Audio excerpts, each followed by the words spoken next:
الله ربي والإسلام ديني ومحمدا رسول الله. Assalamualaikum warahmatullahi wabarakatuh. Waalaikumsalam warahmatullahi wabarakatuh.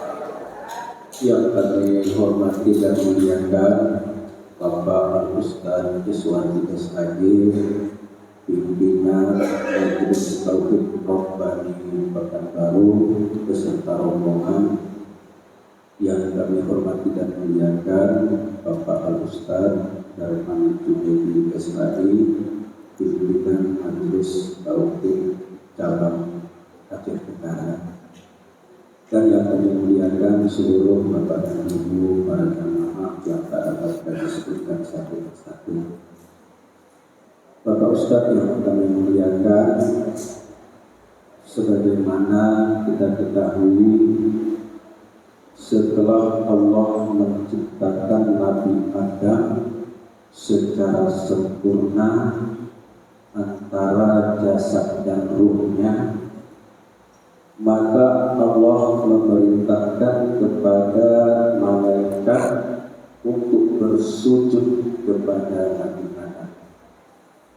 Kemudian Allah juga perintahkan kepada iblis untuk bersujud kepada Nabi Adam. Malaikat menerima atau patuh kepada perintah Allah, dan malaikat tersebut sujud kepada Nabi Adam. Sedangkan iblis tidak mau sujud kepada Nabi Adam. Sebagaimana yang kita jelaskan tadi malam, bahwasanya malaikat mau sujud kepada Nabi Adam karena malaikat ini bisa memandang siapa sebenarnya Nabi Adam tersebut, yaitu dengan pandangan basir.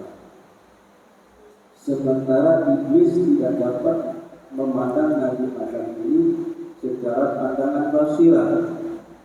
Dia mungkin hanya memandang secara pandangan salah. Yang kami tanyakan Pak Ustaz, pada saat Nabi Adam diperintahkan Allah sujud kepadanya, iblis dan para malaikat, apakah Nabi Adam itu sendiri untuk menghilangkan rasa keakuan dirinya, dan Nabi Adam itu juga sudah mengenal diri sebenar dirinya? Apakah Nabi Adam pada saat itu juga sujud kepada dirinya, Pak? Terima kasih Pak Ustaz. Lebih dan kurang mohon maaf. Billahi taufiq wal hidayah. Assalamualaikum warahmatullahi wabarakatuh. Baik Bapak Ibu, mudah-mudahan Bapak Ibu paham dan mengerti dengan pertanyaan beliau. Di sini sebenarnya Allah memberikan suatu pemahaman kepada kita semua. Apa kata Allah? Ya'lamuna zahira minal hayatid dunya wa hum 'anil akhirati ghafilun. Mereka hanya mampu memandang yang zahir-zahir saja dari kehidupan dunianya, padahal tentang urusan akhirat, urusan yang hakikat, mereka amalah sangat lalai ke Tuhan. Jadi Allah selalu mengingatkan kita. Apa kata Allah? Kulin zuru mazafi samawati wal ardh.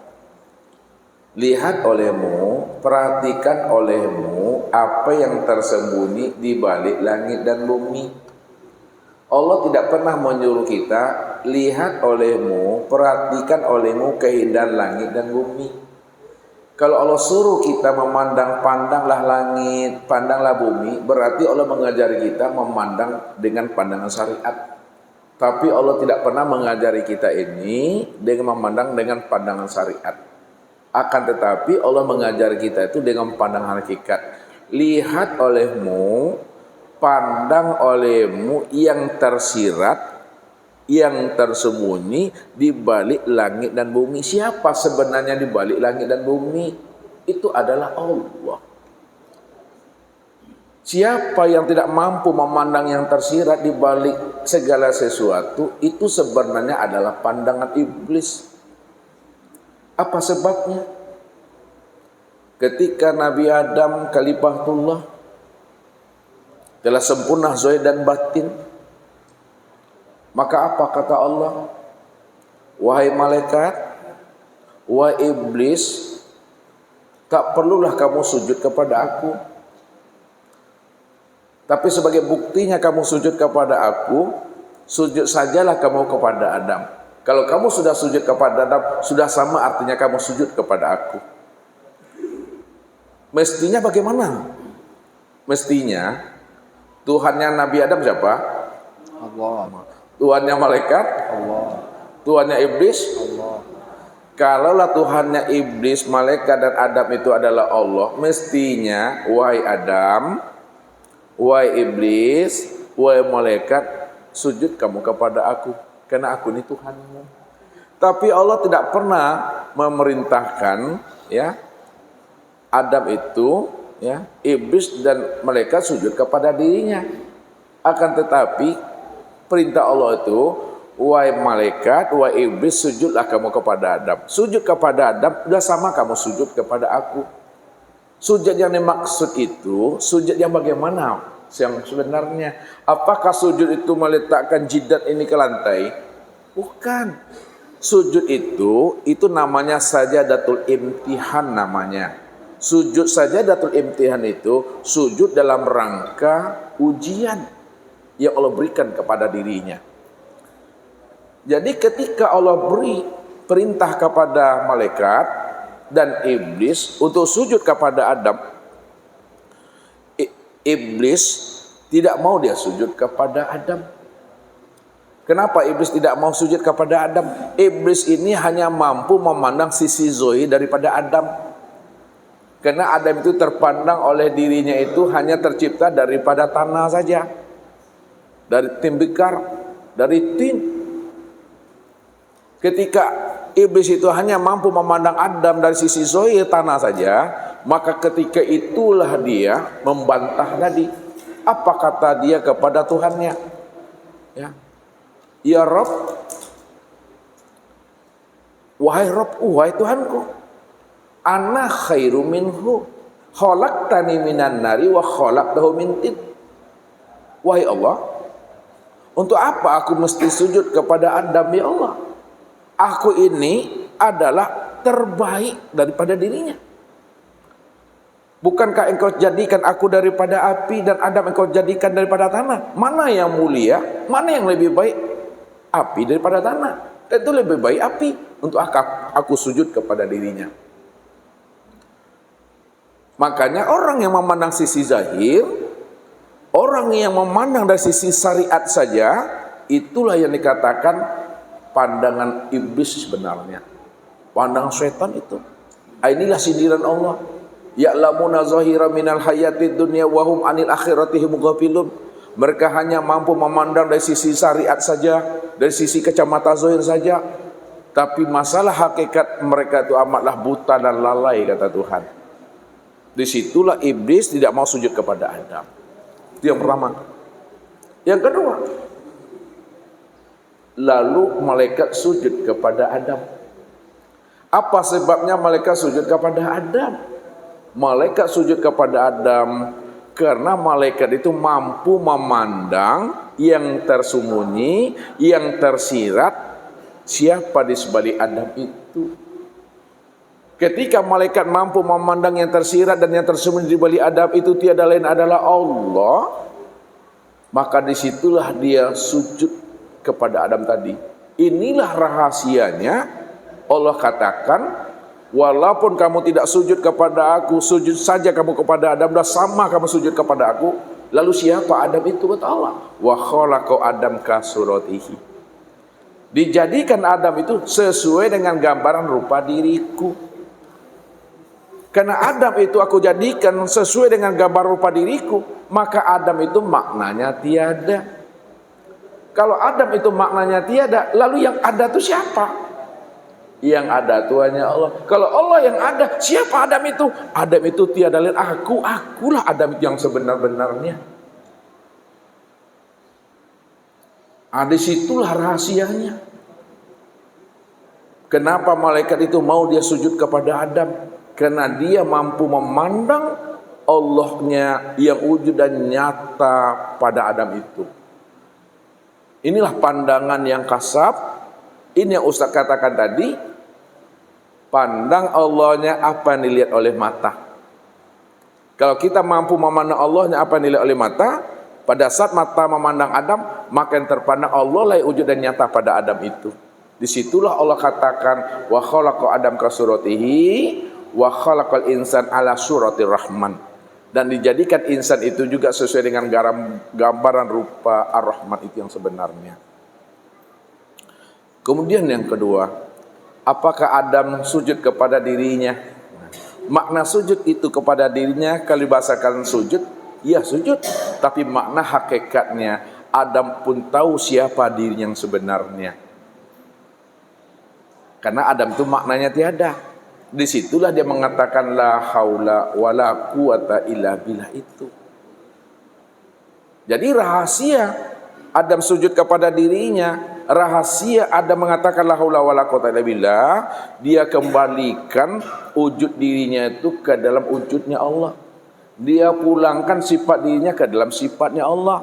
Allah lah yang benar-benar wujud dan Allah pula yang benar-benar bersifat. Kalau Allah yang benar-benar wujud dan bersifat, maka yang wujud dan bersifat itu hanyalah dia semata-mata. Akan tetapi nyatanya wujud dan sifatnya Allah nyata pada dirinya ini.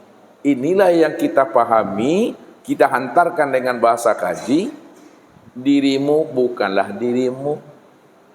Akan tetapi dirimu bentuk lain daripada rupa diriku.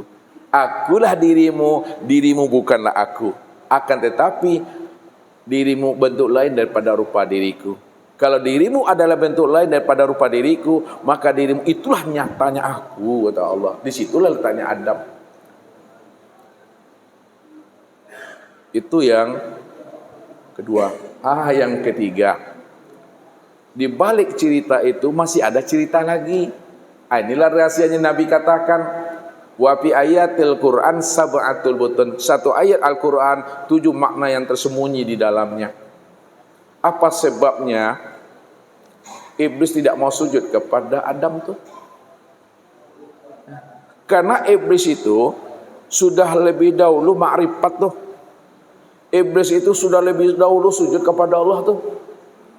Tapi kalaulah iblis sudah lebih dahulu sujud dan makrifat kepada Allah, tapi kenapa ketika diperintahkan Allah untuk sujud kepada Adam dia nggak mau sujud? Apa kata beliau? Ya Allah, aku tidak mau sujud kepada Adam ya Allah. Ya. Karena Adam itu adalah makhluk, Adam itu adalah hamba. Aku juga makhluk, aku juga hamba. Untuk apa aku sujud sesama hamba? Untuk apa aku sujud sesama makhluk? Aku hanya sujud kepadamu ya Allah. Dia bisa memandang hakikat, tapi tidak bisa dia mentarkikkan kembali dan mentandazulkan ke dalam dirinya tadi. Jadi iblis tidak mau sujud kepada Adam karena dia mengatakan Adam adalah makhluk, aku juga makhluk. Adam adalah hamba, aku juga hamba. Makanya tidak boleh aku sujud kepada hamba, tidak boleh aku sujud kepada makhluk. Aku hanya sujud kepada Engkau ya Allah. Akan tetapi walaupun dia mampu memandang Allah di situ, tapi Allah yang dipandangnya juga masih dalam keadaan buta. Inilah pentingnya yang zohir dibatinkan, yang batin dizohirkan, pandang satu wujudnya di situ. Ya, itu memahaminya, ya Bapak Ibu. Jadi kalau dikatakan sujud, ya sujud. Sujud itu maksudnya dikembalikannya ketiadaan dirinya kembali kepada Allah. Fana dia.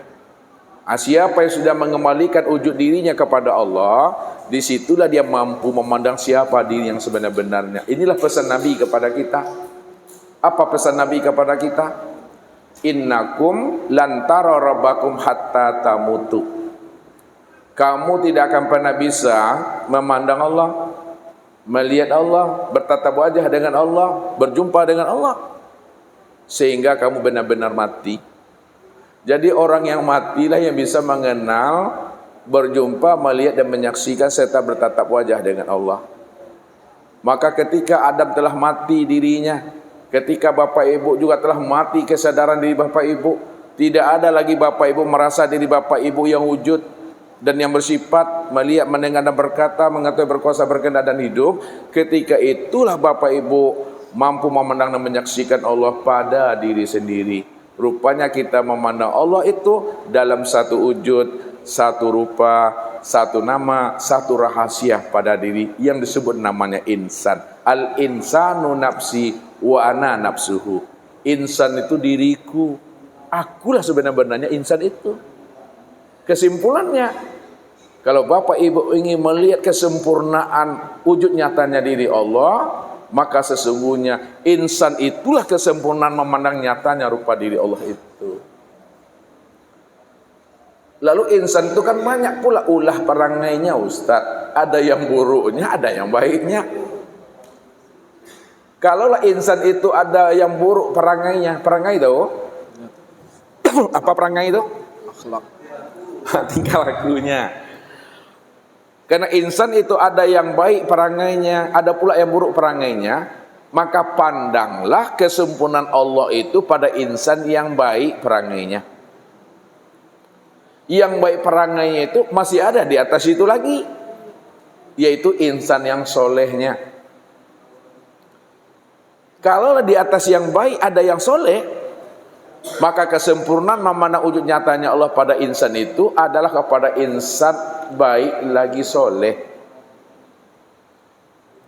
Di atas yang soleh itu masih ada lagi makamnya. Itu disebut namanya al-ulama. Kesempurnaan memandang wujud nyatanya diri Allah itu pada insan, pandanglah kepada insan yang soleh lagi ulama, bukan ubaru, ulama. Kenapa ulama? Kenapa bukan ubaru? Karena Allah katakan innama yahsallaha min ibadi al-ulama. Sesungguhnya orang yang paling takut kepada Allah dari sekian banyak hambanya al-ulama, bukan al-ubaru. Oh, di atas ulama masih ada lagi di atasnya. Itu namanya aulia. Memandang kesempurnaan wujud nyatanya pada insan, pandanglah kepada ulama yang aulia, wali Allah. Kenapa? Inna aulia Allah minal muttaqin la khaufun alaihim wa lahum yahzanun. Sesungguhnya wali Allah itu dia adalah orang-orang yang bertakwa, di mana hati dan rohani benar-benar telah jinak patuh kepada Allah, dan dia tidak pernah takut dalam menjalankan kehidupan di alam dunia ini, dan dia juga tidak akan pernah gamang dalam menjalankan kehidupan di akhirat. Kalau dirinya telah diserahkan kepada Allah, itu dah Allah tuh dah nggak ada ditanya-tanya oleh malaikat tuh marok buka. Nggak mungkin lah ditanya-tanya oleh malaikat. Setiap minggu aja ngaji sama Ustadz Erman lah. Ngaji Tuhan aja, apa yang mau ditanya malaikat lagi? Tuh. Oh, di atas ulama ada aulia, dan di atas aulia masih ada makamnya lagi. Itulah yang disebut namanya para nabi. Berapa jumlah nabi ibu? Halo? 25. Bisa tawar menawar lagi? Berapa bapak? Jumlah nabi berapa? Halo? Hah? Lebo orang nih kok. Berapa ibu? Berapa yang diajari oleh Ustaz Erman? Berapa nabinya? 24.000. Nah, lihat, jumlah nabi itu 124.000. Itu orang pilihan tuh. Maka untuk memandang kesempurnaan nyatanya diri Allah pada insan yang ulama tadi, itu memandangnya kepada para nabi. Itu orang pilihan tuh dah. Di atas nabi ada makomnya lagi. Itu namanya rasul. Berapa banyaknya rasul ibu? Pasti 25 tuh. Boleh lagi nego kita? Berapa Daniel? 114. 300 berapa? Ah, malu aku. 315. Jadi dari 124.000 nabi itu ada rasul. Rasul itu yang terbaik dari nabi secara 315. Dari 315 itu dipilih lagi yang terbaiknya. Berapa ibu-ibu? 25. Memandang kesempurnaan nyatanya diri Allah itu kepada nabi yang 25 itu. Dari 25 nabi yang terbaik, ada lagi yang terbaik dari 25 itu. Berapa ibu-ibu?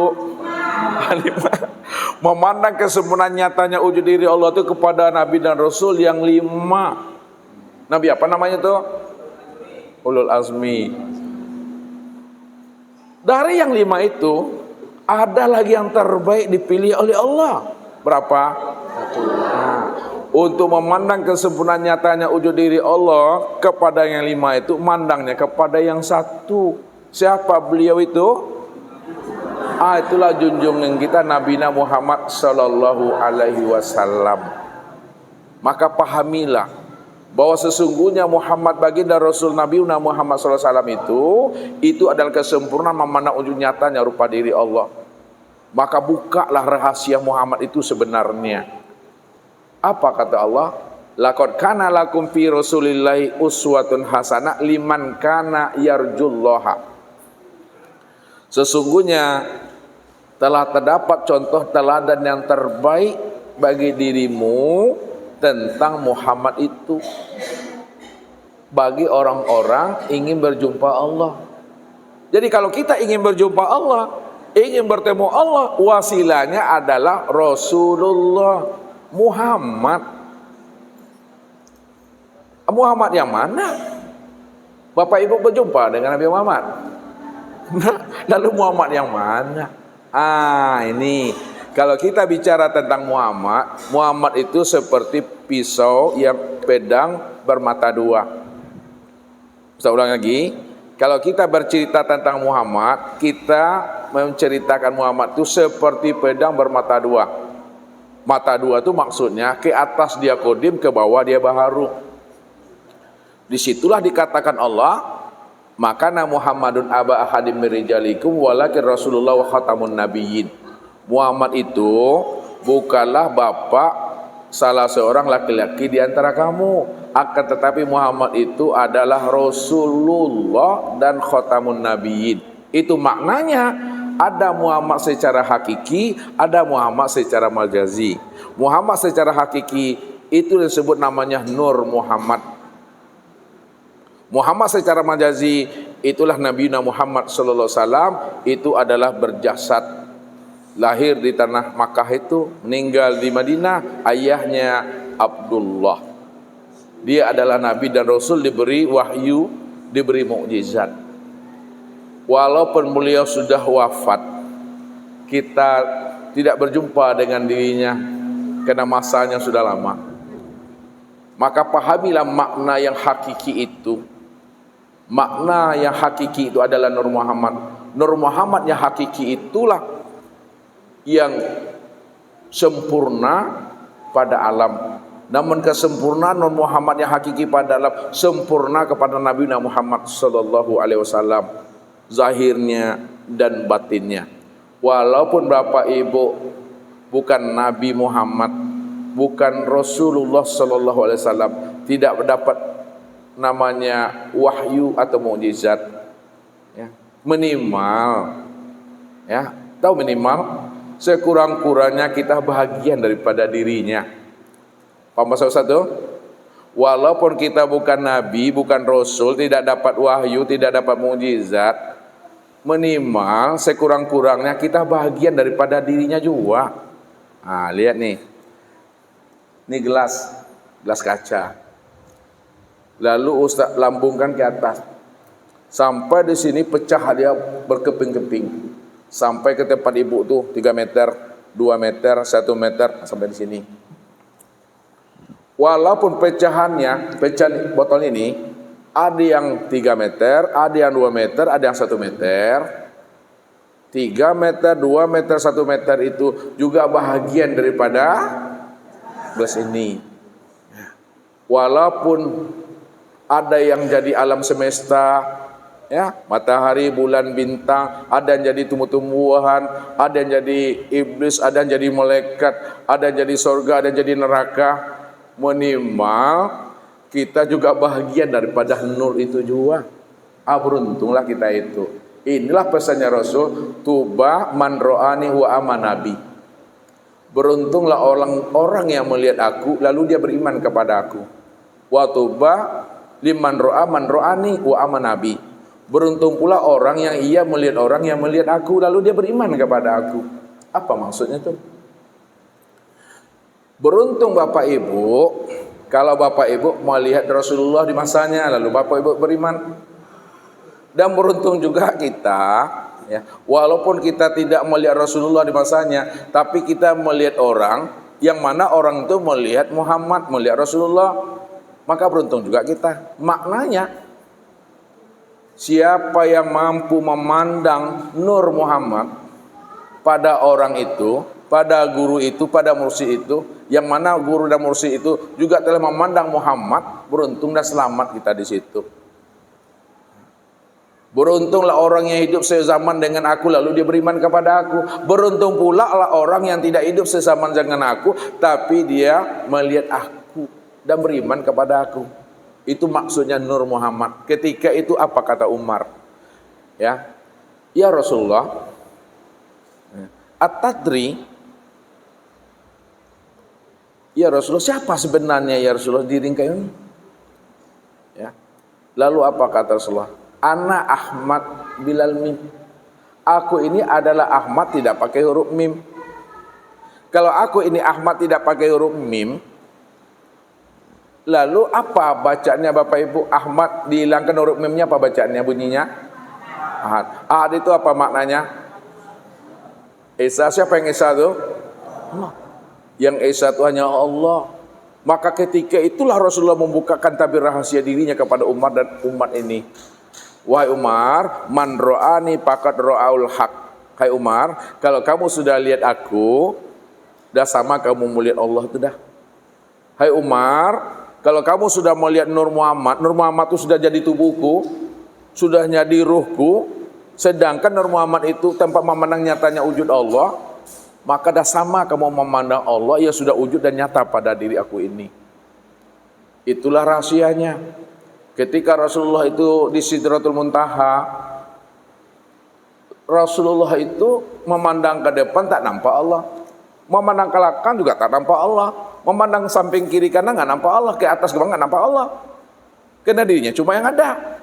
Pada saat dia memandang kepada dirinya, disitulah mampu dia memandang Allah yang wujud itu nyata pada dirinya sendiri. Itulah rahasianya itu, siapa diri kita ini yang sebenar-benarnya. Al-insanu siri wa siri sifati wa sifati la ghairi. Insan itu adalah rahasiaku, rahasiaku adalah sifatku, sifatku tiada lain adalah aku. Mungkin itu Pak pemahamannya. Panjang ceritanya nih. Silakan. Allahu Rabbi wal Islamu dini wa Muhammadan Rasulullah.